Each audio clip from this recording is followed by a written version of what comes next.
The topic of this last panel is training, and training has been a theme. Please, come on up. Theme today that we've addressed in a variety of different fashions. And today, this closing panel, I think we're going to get a little bit more granular. And so I wanted to welcome to the stage Gwynne Sitsker, who's with Embassay Ingredients, and then Lennie Ouimette, who's with Kawartha Dairy.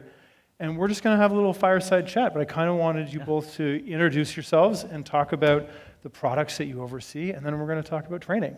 So Lennie, please. Yeah, I heard rumors during our last break that there was going to be a quiz after this, so I was wondering if people were going to stick around for this, but it looks like we got a good turnout.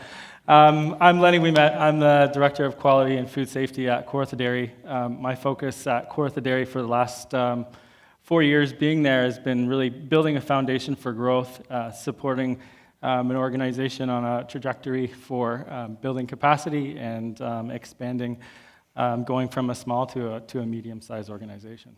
What kind of products? So expanding product lines? Capacity, yeah, looking to expand in the market is our goal. We do ice cream products and fluid milk products and some cultured products as well. Okay, fabulous. And Gwynne? Awesome. So I'm Gwynne Sitsker, and you know what? If there is a quiz after, I hope, as with training, we're going to assess the effectiveness of the quiz. But so I work for Embassay Ingredients. We're an ingredient manufacturer, custom tailored to the bakery industry. So we'll sell custom bakery mixes, flavors, and colors.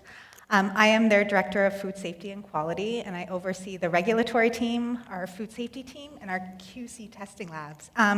And I also oversee our food safety training program. Amazing. Awesome. This is great because there's a great sort of variety of products that are coming from your two respective businesses, right? Highly regulated supply management component, and then like a generational ingredient component too. It's like very different pressure points, very different concerns in terms of regulatory compliance and sort of the obligations you have to your customers. Given that, maybe we start with Gwynne. Can you talk to me about how your training materials have evolved over time? In the last 10 years, what's changed for you? Absolutely, and I've been at Embassy for about 8 years. And so what I'll say, when I started, we did have a good training program. So, you know, we're doing our standard beginning of employment training, food safety training, quality training, and then, you know, the annual refresher training. But I think things have been evolving quite a bit, especially since the pandemic. The pandemic really challenged us to work virtually and to really lean on technology. So back in the day, I rewind 8 years ago, you know, we had our standard PowerPoints, which created by quality technical folk, had a lot of writing and a lot of words in it, which wasn't very engaging. So, you know, and we would do in-person training, very standard, so we can really engage. Are people paying attention? Do they understand what we're saying? But once the pandemic happened, that became a luxury. You know, we wanted to social distance and stay far apart. So at the beginning, it was, what are we gonna do? Oh no. And I think with any big challenge you experience in life, this is where we grow, and this is really where our training program grew. So we took those PowerPoints, because we still had them, but we put sound on all of them. So we couldn't train in person, so now we talked through the PowerPoint, and we had a very big joke because we used my voice. And so we had a joke around one day, my voice was playing through the entire company, and our president was like, seriously, Gwynne, why did you do this to me? But you know what, it was fun, it worked really well. I also got comments that, how do you sound so calm in your recordings? And I'm like, they thought I was on drugs, but I wasn't. We also took videos, we incorporated videos in the training, and then we talked about platform. How are we gonna deliver this training in an engaging way? So back then we had our training portal, so it was on SharePoint, that's where all of our files were, and one day I came to work and I said, you know what? We have Embassy University. I didn't have to do that, but I so had to do that because it was just totally fun, and we took SharePoint and we made a very engaging platform that could be seen anywhere. We could put this anywhere in the facility, so we gave access to everyone who needs it. Lennie, how does that compare to your experience? Yeah, very similar. We actually call it Kawartha Dairy College. So as we continued this evolution and growth, we needed to profile it in a way to engage our employees. And it was all about investing in our employees more than anything else. without our employees, we're not an organization. So we really wanted to sell that, make training as big of an event as we possibly can to demonstrate that we are investing in our employees, and it is important to us. And it's not a compliance meeting that we're shoving a bunch of people in a room because we're close to our anniversary date and we've got to complete our training. It was a lot of a cross-functional, thoughtful approach, particularly from the leadership team down. We wanted to really communicate this in a way that it was felt across the organization that in order for us to be successful in growth, we need to invest in our people. For both of you, what's your approach to training generally? Is it to have an event, or is it an ongoing piece? Like, how do you keep employees motivated to continue to learn? So for us, it's ongoing. It's not a one-time event in a room. There are so many reasons why we would need training. So when we start, we actually use our training modules that it's independent training. We will give our employees time to train, and I think that's important.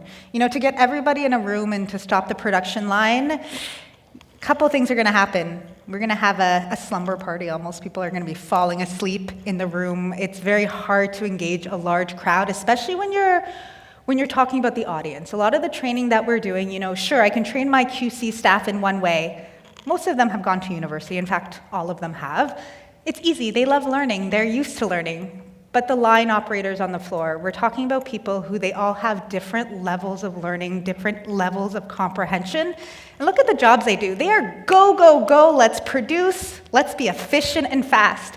Once you take them out of that environment, things slow down and their minds wander.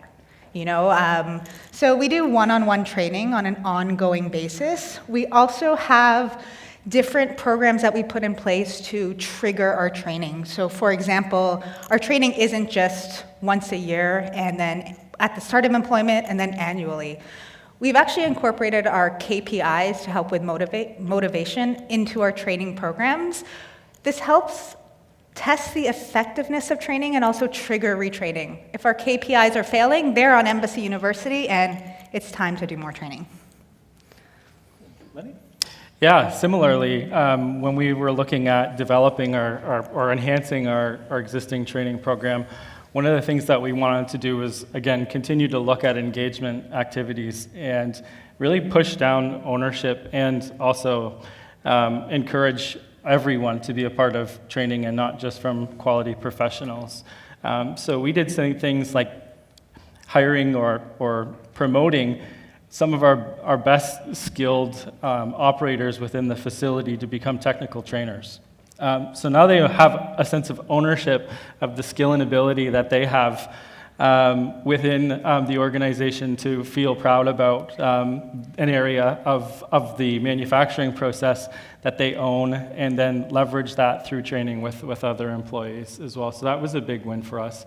But really, we've created a basket of different types of training curriculum, whether it's, as Gwen noted, is it ongoing, repetitive? Is it social-based training where it's peer-to-peer? Is it active training, or are there other elements that you can leverage depending on what type of training you want to deliver on? Do you have a preference? I mean, so you've given sort of like 4 or 5 different examples. I don't think it's a one-size-fits-all. I think it's dependent on the type of training that you look at delivering. Somewhat, I would say, based on your demographic of your audience and your target of who you'd like to train. Some people who are more hands-on in the operators side of things don't like being put into a classroom. They want to learn on the job. They want to have maybe an SOP along with them and build in those food safety and GMP cues within an SOP and not just have it operationally focused. So it all depends on the kind of elements that you're looking at to try to drive home. That's fair. I mean, I would have thrived in your PowerPoints that were just filled with text. Lawyer, let me have it. This is great. So much text, but you know what? There was a lot of, hey, are you still awake? And us just kind of giving some side eye there. But I think it does also come down to what are you training? Mm-hmm. So really at our company and what I've seen in the past, we kind of have multiple categories, but when I stick to sort of quality operational training, so we'll leave out the people in development, the HR training. But we have our quality and food safety training that is a must. Our GFSI scheme says we have to, and it's very important. We do have to, even if we weren't told. But then you have the job process SOPs, how to run the line, how to do those things. And it does get very challenging because as the Director of Food Safety and Quality, I am not exactly the expert to write the SOP on how to run our Marion mixer line. So really working with our operations staff to document it, because our team does document everything, and then deciding how do you train that SOP where you need to see the operation of the equipment as you're learning. So it's really more hands-on learning. And what does that look like when we're trying to get that effectiveness check done? I can do the food safety training 2.5 hours. I've timed it because I did all the sound on the slides. But can I train someone to run line 2 in one shift? That's 8 hours. I'm giving them more time. You can't. It's a repetitive job. So really, we do that training over the first 30, 60, 90 days in different elements. So we actually feed them parts of the training at a time, and they're always working with a supervisor to learn, because as you do something more and more, as you repeat things, that's when it sticks. So how did you use KPIs to work in a context like that? Yeah, and this is a brand new thing that we have done, and it actually goes from evolution of training. So back in the day, quality-led training, that was all on me. I developed Embassay University, I dictated the training, but as of this year, our HR department has stepped in, and now I have a partner in training crime, I could say. So with our KPIs, so how we are measuring things, and I'll talk specifically about food safety, even though we do expand this to other KPIs, operational KPIs we have. But at Embassy, we have 2 main food safety KPIs. We call it audit ready, because we want to be audit ready all the time. So what we do is all of the audits that we do, if we have a finding, it goes against everything we have audited that month, audit ready, or first try. So we're not getting the complaints or the holds, we're making it right the first time. So before we had a separate KPI page, we would demonstrate it in a different way, but we said, let's put it together. Theoretically, if our team is being trained properly, if we're giving them the right tools to succeed, because what I've learned is most people want to do the right thing, but we have to give them the tools to do the right thing. If they're doing that, their KPIs are first try and audit ready. There's no complaints, there's no holds, they're rocking it the first time. There's no audit findings. My food safety specialist cannot find a thing because they're doing it right. So what we do is on a monthly basis when we measure that, there's 2 ways it can go. They've met the metric or they haven't met the metric. So if they have met the metric, this shows us, wow, they have understood the training, they understand the program. Great job, team. And there's actually a bonus attached to it. And by going to the site, they see all of the training. It is visualized, it is there, it is in your face. We did a good job. Now, if it goes the other way and we haven't been meeting the metrics, something has gone wrong. We have lost our program somewhere. So that is an immediate indication that who failed, why did they fail, and we track this down to the person, the department. We keep it confidential. That person will get retraining. We also do say if you have had to be retrained 3 times, we're going to now have performance discussions because something isn't sticking and we're giving a lot of effort. So I actually really love it. I was a little nervous linking the 2 at first, but it really creates this cyclical pattern of when do you retrain, and we now have numbers to base that on. So, and it's really cool. So we just implemented it this year. It has been wildly successful. Wild.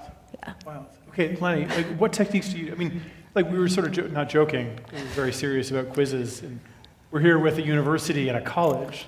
How do you assess training outcomes? How do you evaluate if things are really sticking? Yeah, I think there is definitely KPIs that you can use to navigate through compliance, as well as on-site discussions, interviews with employees, having presence and showing that you care, and that there's an element of personal connections, I think, through training as well, to demonstrate that there's an importance behind it, and that we're all living through that culturally. KPIs have been great tools to keep programs relevant. Otherwise, you could run into an issue of your programs being somewhat stagnant. So what are the KPIs telling you? And where do you need to really focus to enhance your training program?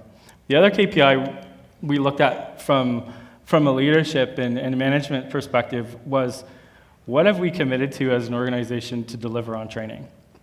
So we have an annual schedule. We assign capacity, we assign trainers, but there's also a responsibility that we have as leaders to ensure that we're executing on that. So our development team around training holds all of the functional managers accountable to whatever training outcomes that we've committed to as well. So tying all that in together, that'll give us a good indication of how well our training is, or how well we're performing. And then we do all kinds of self-assessments on the floor to make sure that it's effective. I think, Lennie, you had mentioned earlier on that buy-in from management or leadership is really critical. Can you sort of expand on that in a training program? Like what is management taking on when you're developing a program? Yeah, so the first thing was really what we did was we more or less came together as an organization and identified all of the training that we feel is necessary for us to be successful in our trajectory for growth. In addition to that, we also looked at what's practical in terms of being able to execute on, which is why we brought in learning and development as well as skilled trainers and people to really help supplement and deliver on the training. We also held hands together on delivering whatever we've committed to in terms of all of our elements of training. And like I mentioned earlier on, we've more or less held hands and committed to delivering on that training and report out on it on a monthly basis through KPIs to make sure that we're meeting those requirements. For both of you, I mean, so something that I find so interesting about your role, almost everyone's role here, is that like you're really, you have this versatile portfolio of issues. And so you're at once a QC professional and scientist in some ways. Sometimes you're a regulatory affairs person advocating. But like at the core, what we're talking about here is education. It's like, how is your pedagogical training? Like, where did you get support to try and frame courses or to try and frame these things? Like, where does that knowledge come from in your organizations? Yeah, and I think it is really challenging, right? Because now I'm a professor, and now with AI and training, I'm becoming an IT specialist, which is getting very, very crazy. But I think as we learn and as we grow and become professionals, we do really understand the program and we are able to convey it. I do think it requires us to think outside of the box a little more about what we're doing. And one thing that comes into mind is train the trainer. We call it train the professor because of the whole Embassy University theme. But I remember when I started, one of the requirements was I have to train another trainer on giving training. How on earth do I develop a training module to train other trainers? And they always say when you become the trainer, you become the expert of the subject matter. So by creating a train the trainer, I almost felt I had to do the research. How do I train? And it opened up my eyes because when you're talking about how to give training, there's a lot more than just the content of the material. It's, are you able to talk in front of people? Not everybody can do that. It's very, very challenging. Can you talk in a clear way and know who you're talking to and pick up on their cues of, are they understanding you? Because if I'm sitting here talking to you all about food safety training and no one understands a single word I say, it's not going to be effective. So I think really understanding that, and then it goes a little above that, and it goes about understanding human motivation. And how can I motivate someone with training? And this is where you start to think outside the box. Those SOPs, those really technically awesome SOPs, and I love the text too, and because it has everything there, right? It has all the detail, you're not gonna miss anything, and I think those PowerPoints were really built because we didn't want to miss any words on it. But now how do you change that around? So one of the things we recently did is, like, I love my SOPs, but I don't love it's a love-hate relationship. So we recently did a WMS project. I was leading it for about 2 years with the warehouse scanning system. We just went live a few weeks ago, yes, which has been great. But I thought, I came to the point of, how do I train the team? How do I actually get them to understand how to use this new technology that not everybody is technologically savvy about? And not only that, how do I get them excited about it? Because the project went a little longer than anticipated, and we had to push training really, really, really fast. So I came up with the idea of, I like restaurants, and I like menus, and they're very exciting for me because I'm a foodie. So I decided, you know what, this receiving procedure. It's a 5-page, boring procedure that's going to go on the floor. That alone will overwhelm my team. So I used Canva, used some of the AI out there, because Canva has some AI, and I said no more than 2 pages, and it has to be a menu, and I made training menus. And I'm like, this is cool, it's training menus. They were colorful, they were engaging, and they were exciting. They limited the number of words, and they focused on photos. When we launched that, people were excited to see them. They had something on the floor that was laminated that they could relate to something fun in life, and it was engaging. And I'm telling you, I have never seen people learn faster. It blew my mind away, and it made them more comfortable, and they thought, wow, you actually gave this to us, and they could have it on the floor with them. This is amazing. So in government relations, government affairs, there's something called the policy placemat, and it's how you communicate with ministers. It's like you just can't give them the PowerPoint. You need to give them literally a placemat that you put a cereal bowl over. And we can't be afraid to do it either, because, there's a lot of pushback with this kind of thing. So, and I kind of went head to head a little bit with our HR department, because they had a student that was helping me. We developed the procedures, and I'm like, that's not good enough. We should do this. And there is pushback because, one big thing with training is when things update, you have to update your training. And they thought it was going to be too hard to update. So I said, you know what? I'm going to show you guys it's not too hard to update. Let me show you how to do this. This is part of what we need to do if we're going to take this to the next level.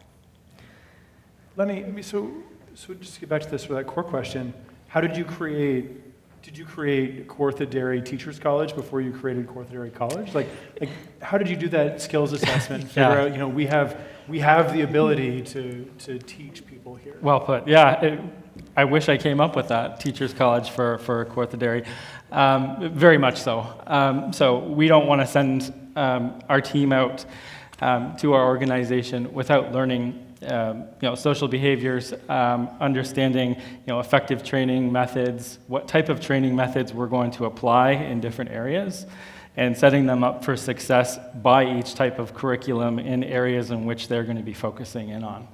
So there's that onboarding phase to give them the confidence to be able to do that, because the last thing we want to do is throw them into a position where maybe they're not fully engaged. So I think by doing the Teachers College framework provides that level of engagement and enablement in order for those individuals to feel successful in delivering that. That's super cool.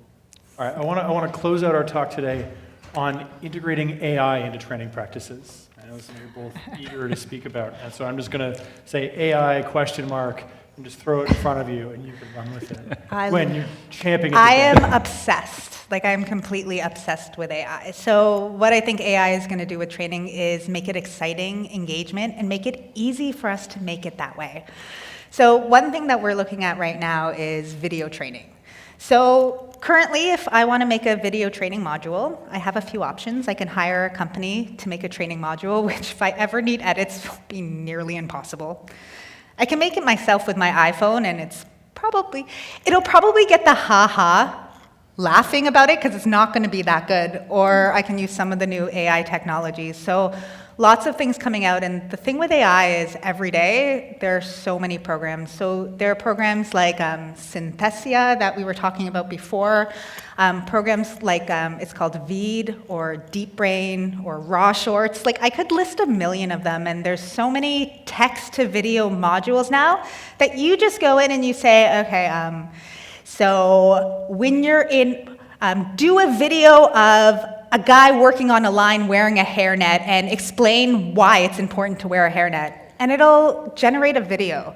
There are a lot of these modules that will also generate animations for it. A lot of companies are using that. So this gives us the power to create the videos ourselves, and not only create the videos, but update them as we go. So as I keep saying, training, making it engaging is fun. What else can we do to make it engaging? There's so many other things with AI that you can play around with. I don't know if you guys have heard of Sono AI. You can create songs.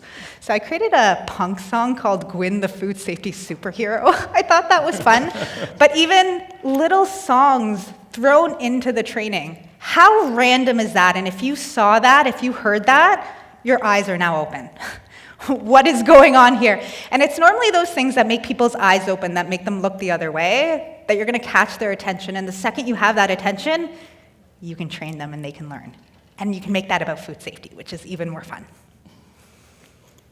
Lennie, is Kawartha deep into the AI universe? I wouldn't say deep into the universe, no. We're sort of orbiting around right now, really understanding what can help us at this point. More from maybe a productivity side of things or an assistance side of things. Not quite figured out what really fits well with us at the moment. There's an element of cultural fabric we want to keep and not have it be necessarily totally animated to the point of losing that cultural identity. So still, I think, more to be explored at this point. Amazing.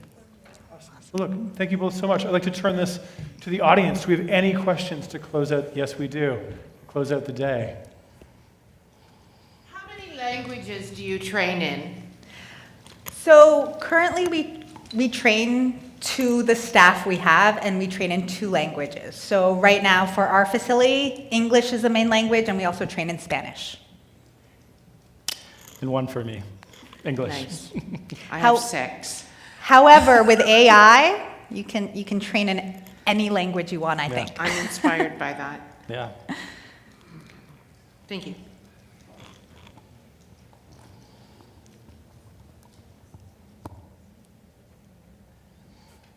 Any other questions? Now's your chance. I thought this was super dynamic. Okay. Well, look, thank you both so much for sharing. This was excellent. I learned a lot. Hello.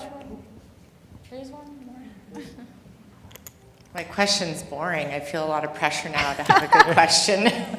I was just going to ask, both of you are at a facility where you have, a mix of management, office workers, plant workers, etc. One of our biggest challenges is finding time to remove our plant workers from the floor to do training. Any thoughts around how to efficiently run your line, but also allow time for appropriate training? Absolutely. And for us, this is the big reason why we stopped doing team in-group training where we pull everybody off the floor at once, because it's just not manageable. And then they get nervous. They have work to do. Their work isn't getting done. The line's not getting done. No, they have to stay late now. And then when that happens, training is no longer motivational. So really, it's that virtual training. We start all of our training virtually, and then we follow it up with our food safety specialists. We'll have a question and answer session. We also work very closely with ops. So this is exactly why the senior management team and the management team is so important in training, because training just isn't about quality. Training is about operations. Training is about people and development. It's about every single member of the management has to work together to get it done. So I personally work very closely with our director of ops to schedule training. So we're not pulling more than 2 people off the line in the same area at the same time, and then we can rotate people in and out. It takes a little bit longer, but we can get through that very efficiently. And then we have set a company policy. Day 1 is training day. So if we have someone starting, they must train on day 1. So that is just a requirement. So we're getting it out of the way before you're getting busy. And any temp workers, because we do use temp workers, they have to have the training done before they come on site. Yeah, quite frankly, also, it becomes a budget discussion, right? At the end of the day, operations needs to have the capacity to be able to pull people off the line. And how do they do so while still maintaining production? So I think it becomes maybe a bigger question around how invested are we as an organization to budget this effectively so that we can be successful in training. So just a follow-up question. With the virtual training, do all of your plant workers then have email addresses, or do you have separate kiosks set up with generic? I'm just trying to get my head wrapped around. Our hourly workers don't have their own email, so this is a discussion point we're having at our company right now, is how do we manage that? We're looking towards kiosks with automatic tracking of their training, etc. And there's a number of ways you can do that. And I'm just interested to know, do they have unique logins or email addresses? Do you have kiosks set up where those people go? How do you facilitate that? Yeah, so for us, we're the same way. Our workers on the floor do not have their own Microsoft account. They don't have typical access, but what we've done is we've set up one Microsoft account for the entire company called Share for Access, and it is open. This account will work anywhere, but it's location specific, so it can only be accessed when you're on site. And I have 2 official extra computers in our quality department that I have stickers on that say Embassy University. I also designed a little Embassy University logo because I thought it was cute, so I put that on the front. And we use these programs. They come and they will sign out the computer. They'll use one of the boardrooms to do it.